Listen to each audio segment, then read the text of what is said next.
Did you know I never believed in ghosts, not even after what happened in my old apartment? I believed in bad wiring, old buildings, tired minds. That belief stayed with me until the night I learned the truth about Flat 3B. The building was in a quiet area, the kind of place where nothing ever seemed to happen. 3 floors, cracked paint, narrow stairs that smelled of dust and damp cement. Rent was cheap, and that should have been my first warning. The landlord, an old man with shaking hands, didn't ask many questions. When I asked why Flat 3B was empty for so long, he smiled weakly and said people don't like staying. I moved in anyway. The first few days were normal, a little too quiet but peaceful. No traffic noise, no shouting neighbors. At night, though, the silence felt heavy, like the air itself was listening. On the 4th night I heard footsteps. They were slow, careful, pacing back and forth outside my bedroom door. I checked the time, 2:17 a.m. I held my breath and listened. The steps stopped right outside my door. I waited for a knock. Nothing. I opened the door. The hallway was empty.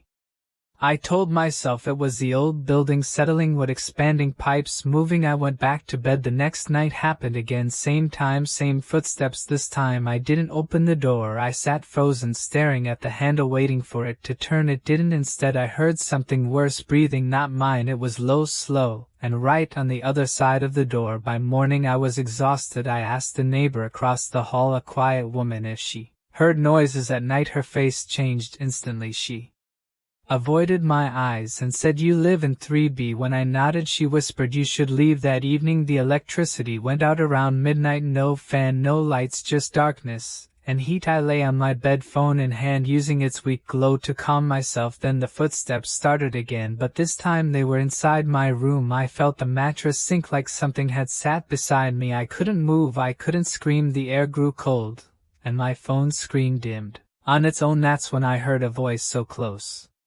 It felt like it came from inside my head. "Why are you here?" The power returned. Suddenly the room was empty. No footsteps, no cold air, just me shaking. The next day I went to the landlord. I demanded answers. He looked older than the day before. After a long silence, he told me the truth.